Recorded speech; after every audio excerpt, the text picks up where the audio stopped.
And we're back after a quick change with our political panel. Amy Walter is the national editor for the Cook Political Report. Jeffrey Goldberg is the editor-in-chief of The Atlantic. Ben Domenech is the publisher of The Federalist. And Jamal Simmons is a Democratic strategist who works for The Hill TV, and he is also a CBS News political contributor. Welcome to all of you. I don't know if you can hear the rain, but we're going to pour down opinions right now. Ben, I want to start with you. The impeachments, we've basically known about this story for about 11 weeks. What is the defense of the president? Is it that he did nothing wrong, or is it that he did something wrong, but it's not impeachable? I think that some Republicans are taking from column A and most Republicans are taking from column B. The response that you heard from Will Hurd just a couple weeks ago after the hearings were winding up is one that I've heard from a lot of Republicans that say that they are uncomfortable with what the president did, but they don't believe that it rises to the level of impeachment. One of the things that I think has actually aided Republicans in this is that this has become more of a process story as it's gone along, one where they can go into different rabbit holes and directions as opposed to maybe plowing ahead with the argument that the transcript itself is impeachable, which was something that we heard from Democrats early on. Jamal, what Ben talks about, the rabbit hole defense, is what the Clinton impeachment folks did. They try and get it to be everything but about whatever the main thing is. If a Democrat stops somebody on the street and says, this is the main thing, what is the main thing? The main thing is that the President of the United States tends to use national policy and whatever he does to his own personal benefit, not for the benefit of the country.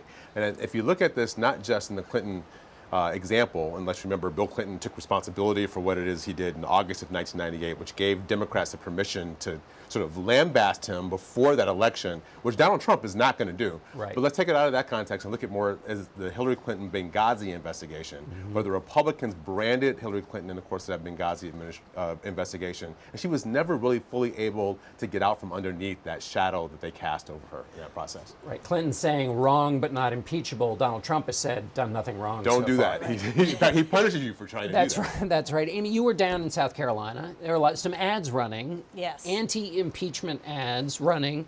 Tell me, against Joe Cunningham, I think. Right, who's a brand new congressman from this district that Trump won easily. He's a Democrat. He's a Democrat.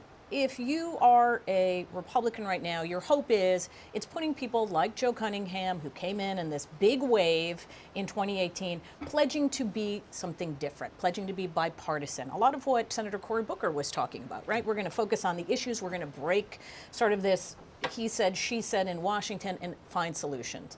Now the knock on folks like Joe Cunningham and the freshmen is, you said you were coming here to fix things. Now you've just turned into a partisan Democrat, just like Nancy Pelosi or whoever else in leadership. They're hoping that that's going to work out in the election in 2020. My guess is by the time we're even in the spring or summer of 2020, we're not going to be talking about impeachment at all. And this is the most remarkable thing about this impeachment process is this will be the third time in history a president of the United States will be impeached. And I will bet you it's not an issue at all in the 2020 election. So, Jeffrey, what Amy's saying then basically is this is just another thing after the last thing and will be superseded by the other things. Yeah. So that, it seems to me, works in the president's benefit, which is this is just another thing. It's that, you know. Not only to his benefit, if he comes out a winner, he comes out a winner.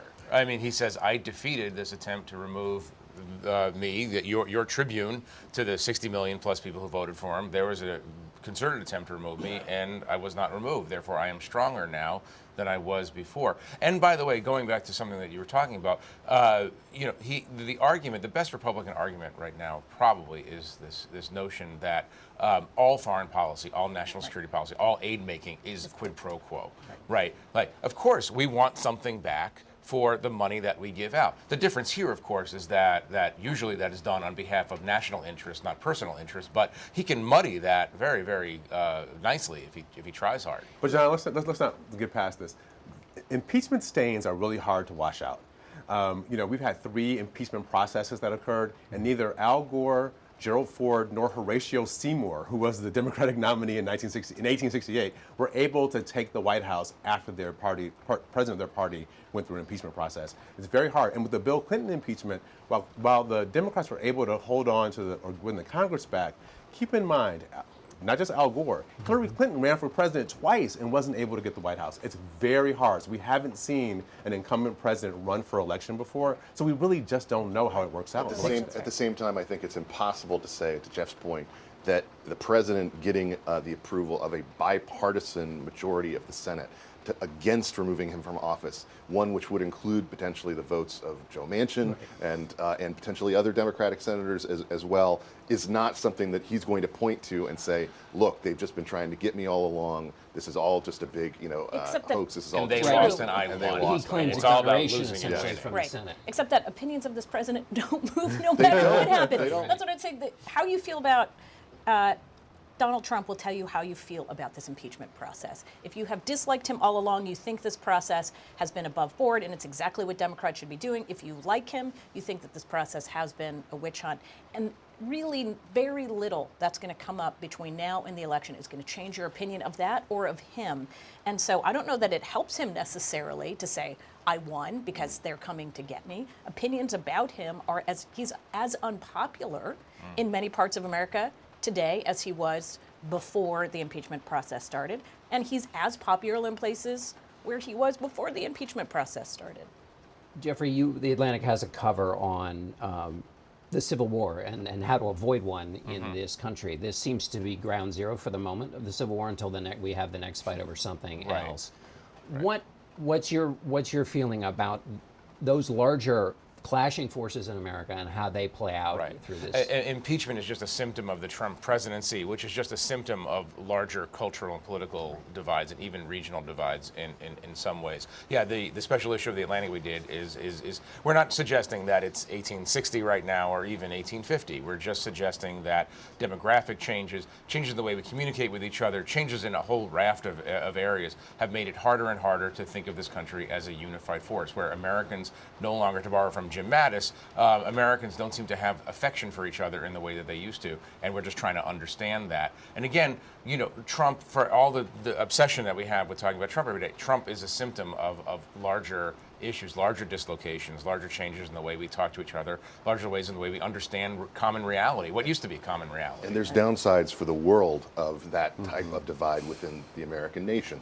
As you look around the globe today, we see all sorts of different things happening. We see what's happening in Hong Kong. We see what's happening in Iran. We see what's happening in the degradation of the state in Mexico. We see North Korea. These are all areas where I think we should be focused on them. They're incredibly important. And yet the focus in Washington has been on this impeachment battle, and I think it's degraded the conversation that we ought to be having about these very important human rights issues. Well, in 1964, Robert Kennedy went to the convention floor and gave a speech about America being strong abroad so that we can handle our problems at home. It seems like now we're in the reverse. Even Kamala Harris has said this. America needs to deal with its racial and economic issues at home in order so we can be strong abroad. And until we not just deal with Donald Trump, but we deal with the economic dislocation of so many communities in this country, it just seems like we're never going to be able to assert the American leadership We that have we're all used managed to. over years to do both things at the same time. We have been able to project power, project our influence, and also deal with some of the issues that we have now. We're in a unique position in that we seem totally paralyzed. Everybody knows we're paralyzed.